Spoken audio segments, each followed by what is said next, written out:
What is up? I hope you're having a kick-ass day. And in this training, we are going to be talking about the top of mind marketing method, which is our marketing method and strategy that we utilize to scale brands predictably and to generate more customers from what we're already doing and from the efforts that are already out there.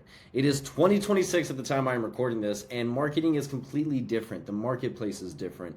The market thinks differently. They also are way more sophisticated, and they are aware of a lot of the gimmicks and a lot of the tactics, right? So the top of mind marketing method is how to turn cold traffic into buyers without forcing funnels, right? And it's going to be kind of funny, but inside here, we're not going to really talk about a very specific funnel or anything on that. It's going to be talking about an ecosystem and the web as a whole as how you really want to put your brand and your company out into the marketplace now. It's not one specific funnel, X, Y, and Z. Can you still do that? Yes.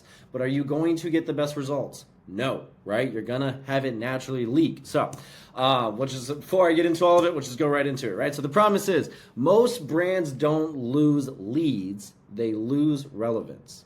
Right? Someone opts in, they click around, they don't buy yet, so the brand moves on. And this is what a lot of companies do, is they then just move on and then they just kind of be like, hey, forget the person, they're not ready to buy, I'm gonna move on to the next, right? That's the mistake so many companies are making. In today's market, the winner isn't the brand that converts the fastest, it's the brand that stays relevant until timing aligns. And this playbook will show you how to do exactly that. That's why it's the top of mind marketing method.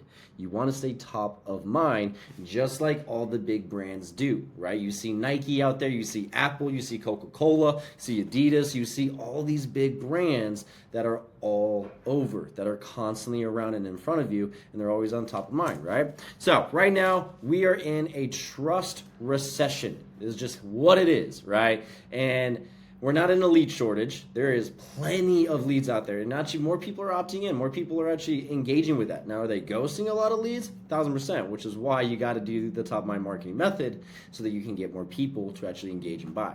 But we're in a trust recession.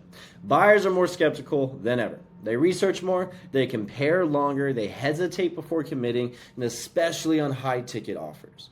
So the old assumption was simple. If they don't buy now, they're not a good lead, right? And that assumption is costing brands millions and millions of dollars. And trust is no longer built in a single click. It's built through repeated, consistent exposure over time. And this is what you need to understand is that people are just skeptical. People need to consume more content. People need to actually engage with the brand more and know, like, and trust you is a little bit longer, right? Now, is there still in-market buyers that will go right through your funnel and buy? 1,000%. But as we know with any funnel, if I have 100 people that go at the top, 100 ain't coming at the bottom, right? We all know that each stage, more and more are going to keep dropping off, right? And if you have 100 coming at the top, 10 at the bottom, then buy, that's still a good conversion of 10% right there. However, that means 90%, 90 people did not buy. And a lot of people move on, whereas what you want to do is, hey, how do we get them to buy? And that's why we created this method, right? So, why funnels leak, right? Basically just kind of went through that a little bit, but funnels assume buyers behave logically. They don't. Funnels are linear where it's step 1, step 2, step 3, buy or disappear, right? And that's just how funnels work. It goes through that entire process. But buyers don't move in straight lines. They pause, they leave, they come back later, they get distracted, they need proof, they need reassurance. When a funnel doesn't account for that, leads don't fail, they fall through the cracks. And that is what funnels naturally do. Right? People are just naturally leaking out the side of these funnels. And a lot of times companies are just moving on and just like, hey, move on to the next one. Let's just get that buyer. When that person is going to buy, right? If they are in your funnel, if they got into your ecosystem, they are going to buy eventually. And this is why you want to stay top of mind. So this is the top of mind shift. The brand that wins isn't the loudest in today's market. It's the most familiar. Familiar feels safe. Safe feels trustworthy, and trust converts. Like I said, we're in a trust recession, and people are taking longer to know, like, and trust brands. But when they fully trust someone and they consistently are seeing them, they're easy to sell. So being top of mind doesn't mean shouting louder. It means showing up consistently across the moments that matter. So when the decision is finally made, the buyer doesn't choose the best funnel. they choose the brand they recognize and trust the most, the one that has been showing up, the one that has been giving value, the one that they've been consuming content, whether it's been them choosing to consume the content or whether we are utilizing ads and tools and AI to have them consume content, to have them see the brand so that they don't even know that we are constantly in front of them and that we are constantly being the authority for X, Y, and Z problem, right? So this is the method. The top of mind marketing method is not a funnel. It is not a campaign. It is not a hack. The top of mind marketing method is a system that keeps your brand top of mind across every buyer behavior so no lead is forgotten, no intent is wasted, and when the market is ready to buy, they choose you. This method aligns your entire marketing ecosystem around how buyers actually behave, right? It's what I was talking about earlier, where it's not a funnel.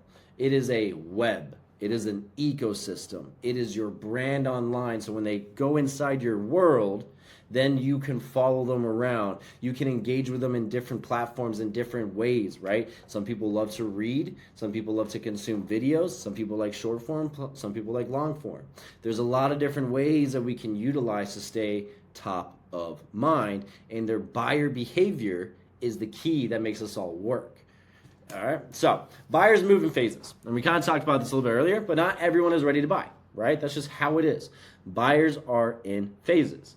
And that's not a problem unless you treat them like they are. Every buyer is always in one of three phases. And understanding these phases changes everything because then you stop treating like everyone is in market and you start treating where they actually are so you can move them into the phases. All right. So phase one, in market, which is ready now. I'm in market. I'm ready to buy. These are typically the people that are looking up on Google solutions to their problems, on YouTube solutions to their problems, right? They are actively going out. They are looking. They are booking calls. They are doing things because they are wanting to buy. They are wanting a solution. So these buyers show high intent. They click offers, they book calls, they compare options, they look for reasons to say yes, they want to buy. The key principle is in-market buyers should never be slowed down, right? The top-of-mind method does not ignore these buyers, it accelerates them. So this is kind of the funny thing is, yes, because we understand that, hey, some people need more nurturing, more time with the brand to actually buy. Then there's some that are ready to buy. Those are in-market buyers.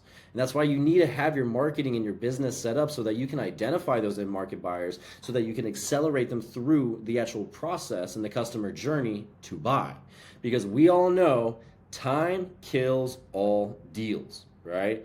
So the last thing you want to do is make someone that is in market ready to buy take time, go through all these hoops and everything on that side because that friction is going to kill that deal, right? So then you got phase two, which is needs convincing, right? This is the considering phase. And this is where most buyers actually live. They watch content, they're reading emails, they follow from a distance, they compare solutions quietly, they're constantly engaging and looking, but they're not showing the crazy high buy intent, right? They're interested, but skeptical.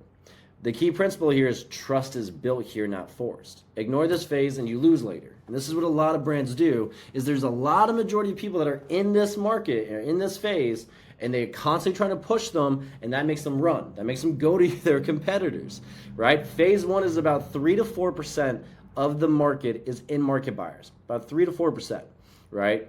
30% plus are in phase two, which is considering. About 30% plus is in this phase. That needs a little bit more convincing. They're on that cusp. And this is where a big majority of your market lives, right? It's like 33% that lives here.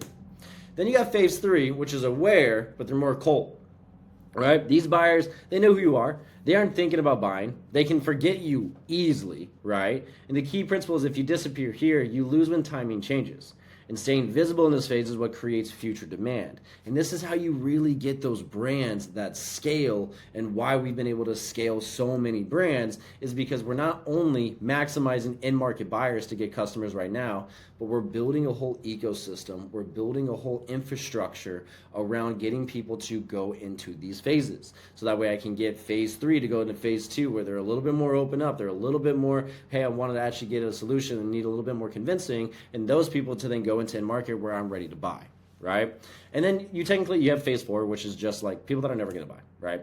Phase 4, never buying, don't waste energy. Some people just never buy. That's just part of the game, part of the business. But the nice thing is, phase 3 is 33% of your market, phase 2 is 30% plus of your market, and 3 to 4% is right here.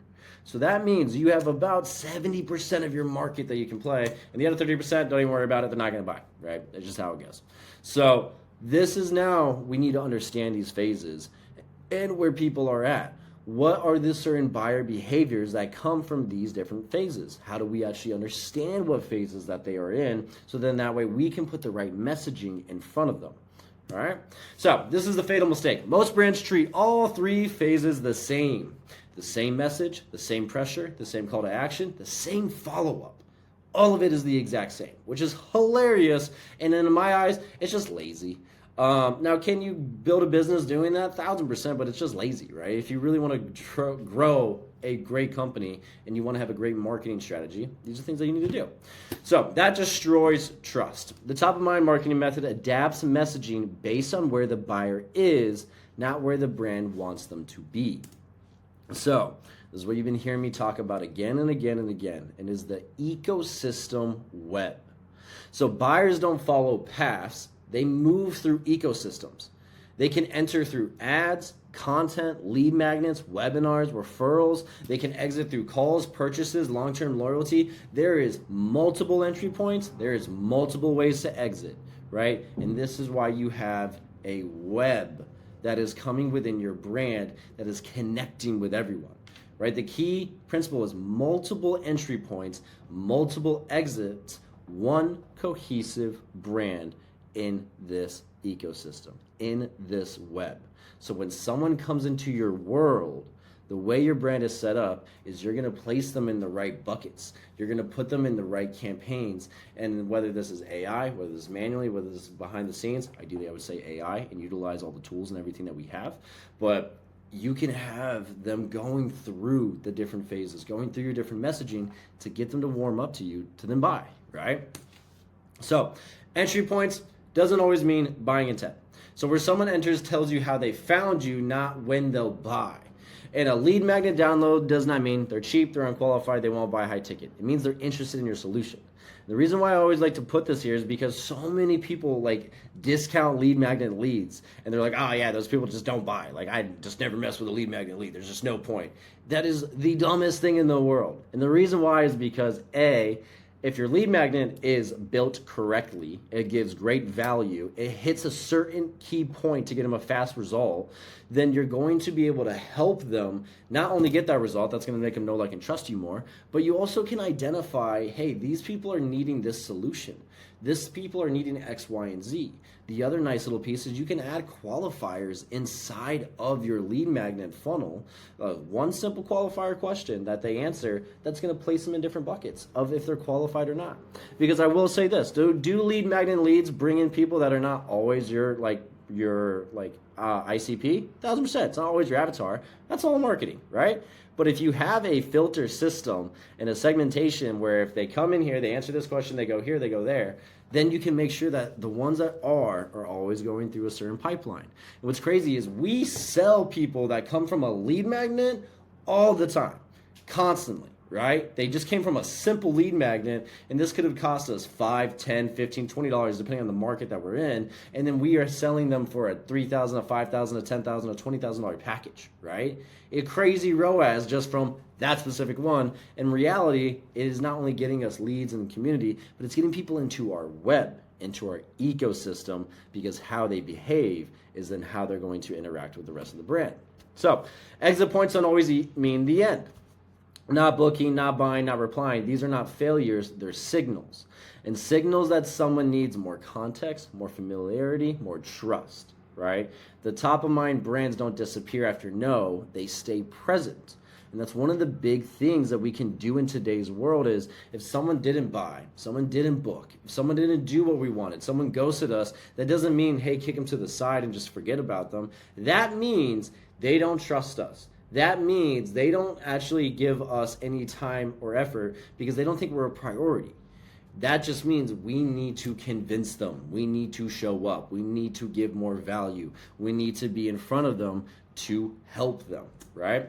Now, buyer behaved based marketing. All right.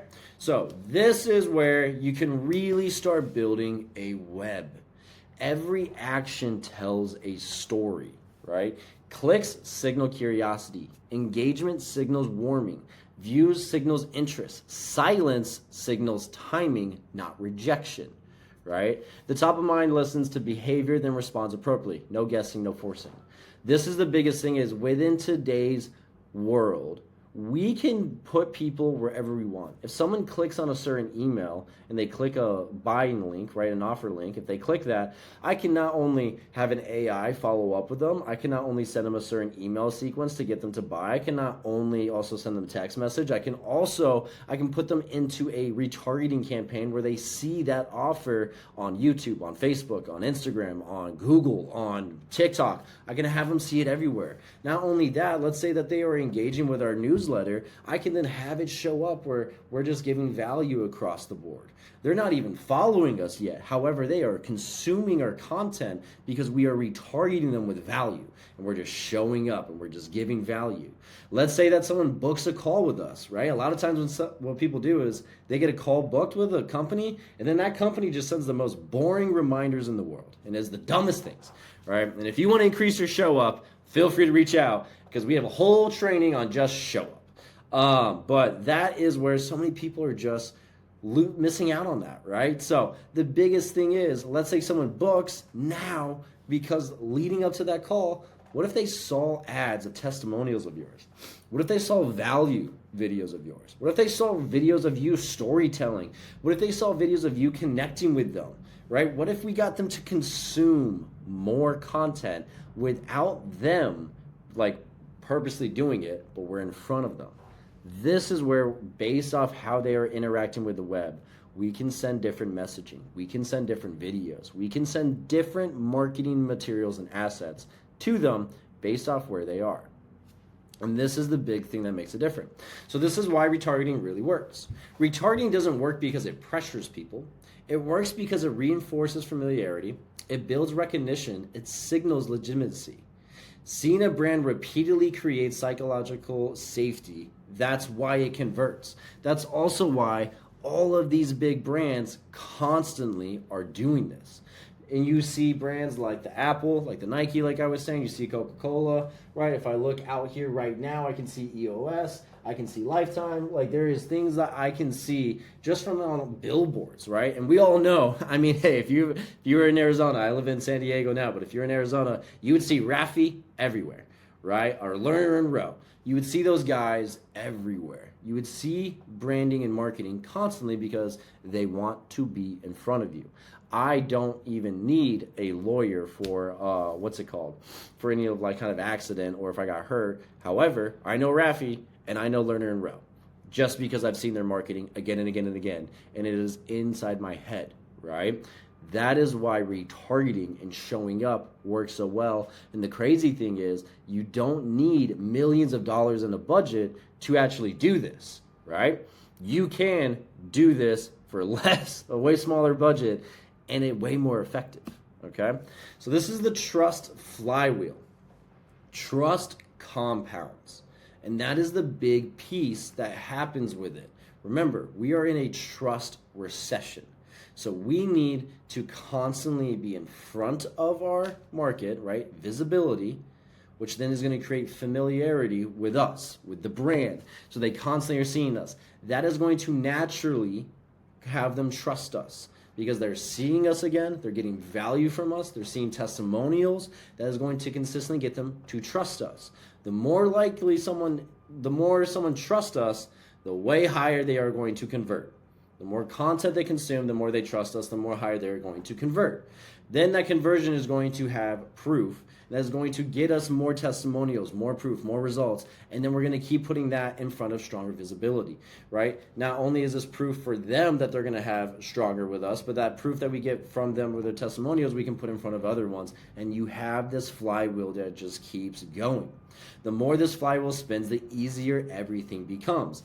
Ads perform better, sales cycles shorten, and closing feels natural. And that's the best thing, is to turn your closers into cashiers, right? That is what good marketing is. is turning your closers into cashiers and your salespeople. So then that way it's like, oh my gosh, these guys are so warmed up. These guys are so excited. Every salesperson, whether you are an owner or just a sales guy, you have been in a spot where you've hopped on a call with someone and it is an educational call. It is not a sales call. It is an educational call. And that's where 2-call closes come in sometimes, right? That's where then you got to set up that follow-up. And it's because they are still very cold. And the whole goal before getting them to actually get to that moment of the call is to warm them up. There are still sometimes, and this is why it's so funny, that people can enter through a booking a call, and then brands will be like, dope, and then those people show up, don't buy, and the brand's like, oh, screw that person. I don't want them, I'm going to go get the next one. And that person was just not in an in-market phase, or your closer sucked, right? There is a possibility of that too. But a lot of times, they just weren't ready to buy just yet, and this is where this flywheel, this top-of-mind marketing method, this web, this ecosystem, these follow-ups are going to get those people to buy to recover more leads inside your database, okay? And why this converts more than total leads, or why this converts more total leads. Most brands optimize for first touch conversion. Top-of-mind brands optimize for total conversion. The difference means more total buyers, less wasted traffic, higher lifetime value, easier high-ticket sales. And the reason why is because so many people are constantly just add more traffic, add more traffic, add more traffic, which, hey, don't get me wrong, we still spend thousands of dollars a day on ads, and we are still trying to add more traffic, add more traffic. But the nice thing is, because of this web, because of this ecosystem that we have set up, we then are actually maximizing more of the traffic that is coming into our brands, that are coming into our funnels. That way, we already know for like some of our brands, right? It's kind of funny. The average that we've seen with a lot of webinars is you always have those in-market buyers that buy on the first one, and then you have some people that take 3. But on average, we see 2 people go on 2 webinars and buy, right? We see that. What's so funny is if we don't have certain systems set up, a lot of times people would have that first webinar, those people would buy, and all those other ones were average of buying on 2, they wouldn't even capitalize on those leads. And this is why we convert more total leads and more people that come inside our ecosystem because of the way that we have everything set up. So this is a self-audit that I want you to do. And be real with yourself, right? Ask yourself, where do non-buyers go right now? When someone doesn't buy, when non-buyers, what is that process? What does that journey look like? What does that experience look like? Because that is what you are also creating. Don't only optimize for in-market buyers, because that's only 3 to 4% of your buyers. Optimize for also the 60% plus of your market that do buy. And this is why brands can scale fast, because they maximize those, right? So right now, where do your non-buyers go? What does that journey look like? What does that experience look like? What happens after a no? Whether this is a no on a webinar like direct checkout, whether this is a no on just even a regular like funnel, like a sales funnel where they go to a checkout and don't buy. What if someone goes on a call and doesn't buy? What if this is a live event, right? What if someone goes in person and doesn't buy, right? There's so many different ways to go about this. What happens after someone says no? What does that process look like? How do we convert those? Do we have a system that we are constantly checking that says, hey, we've recovered 30% of these, 40%, 50, 20, 10? Do you even know? Because if not, you're losing so much money and you're leaving money on the table. Is your message consistent everywhere? So if I go inside your brand and I go inside your ecosystem, do I get the same exact marketing, the same exact messaging, regardless of how I engage? If I'm someone that is looking to buy and I'm showing high buy intent, am I getting the same messaging as someone that is cold and not even engaging with you, right? Do you stay visible after exit? So once I connect with you, are you going to be in front of me? Are you going to show up, whether that's retargeting ads, whether that's emails, whether that's newsletters, whether that's content, whether that is so many different ways that you can kind of show up, right? There's even things that you can go inside people's other brands, and you can go in other people's podcasts, you can go in other people's ecosystems, and you can show up there, and it's like, holy crap, this guy's everywhere, right? Do you stay visible after exit? And the other thing is, would you trust your own brand? Like, take it out, get your blinders off, don't be biased. Would you trust your own brand? Because most brands can't answer these clearly, and that's the gap. And that's the issue that a lot of people are running into. And that is where you can completely change your business just by understanding this web. All right? So what this method is not, does not mean more content, does not just mean more ads, more funnels, or more hustle. It means alignment. When everything works together, pressure disappears. Okay? So this is just like a lot of people are gonna be like, okay, cool. I need to go build a ton of more ads. I need to go post a lot more content. I need to go do X, Y, and Z, right? Now, depending on where your brand is, do you might need some of that? For sure. But a lot of brands have so many more assets and resources that they're not leveraging correctly, as well as they don't have anything connected. They don't have anything talking to each other. Everything is siloed. This webinar campaign is siloed. This lead magnet campaign is siloed. This call funnel is siloed. They all work as their own versus as a cohesive web that is connected to then get more people to buy, right? So this is the gap. All right. Understanding the method creates clarity. Owning the system creates leverage. Manually doing this breaks consistency, wastes time, leaks trust. Systems are what scale belief. All right. Now that you understand this strategy, now you understand how this actually can work and how you can kind of play around with it within your own business. Now you need to actually build the system and own the system. And I know there's a lot of thing that goes to this, so don't feel like, oh my gosh, there's so much I need to do. Hey, break it apart. Or if you want us to help or anything on that side, reach out to Influential. You can go to our website. You should also possibly wherever you are watching this video, because there's going to be different ways where you can watch this video. There may be a link for you to apply. There may be a link for you to book. There may be a link to just say what up. I don't know. But yeah, like if you want us to help you out with this, feel free to reach out and we can more than happy to have a call with you and kind of learn a little bit more about your business and see, hey, how can this work? How can this help? And if it is something that we won't do, then we'll point you in the right direction or give you some advice and things on that side, right? We're just very particular in who we work with because our name gets stamped on every brand that we actually take apart. So the biggest thing though is if you're doing this on your own, build one. Create, like, take it out, do a nice little bird mapping, a little bird's eye view of everything, and where's the key leverage points right now that's going to make the biggest difference in your business. And let's build those systems. And you keep building off of that, right? Doesn't have to be this whole thing done in 24 hours, because if you did that, that'd be crazy. But this is where you can start building this whole ecosystem in business, right? So, final thought. You don't need more leads. You need to stop losing the ones you already have. And then once you have this entire system built, then 100%, you need more leads now. Now let's just add a ton more traffic. And the cool thing is every single system, every single funnel, every single intricacy within your web, you have KPIs that are connected with them. So you can see when something breaks. You can see when something's not working. Marketing is just nothing but numbers and math, hilariously enough. Right, it's like the one subject I've used again and again and again, besides English, obviously, again and again in my career is math. Right now, I've never used the Pythagorean theorem, a squared plus b squared or whatever the hell, but marketing is numbers. So once you build this out, you have your KPIs connected, then you're seeing where are the leaks, where are the holes, what needs to be optimized, how can we make it better? Hey, this VSL view rate or play rate is trash. Hey, people are not consuming this. Hey, my emails are not getting opened. Is it my deliverability? Is it my subject line? Then you start looking at all these other things of how do you fix those specific issues, right? But it starts off with the web. So I hope you got a ton of value from this. If you have any questions, feel free to reach out. If you want us to help you out, reach out to us, and then, go be a top of mind marketing brand. Go stay in front of your market and truly dominate, because guess what? Majority of your competitors are not doing this unless they're under us. They are not doing this. When you do this, this is how you win the game. So hope you have a kick-ass day, and I'll talk to you later.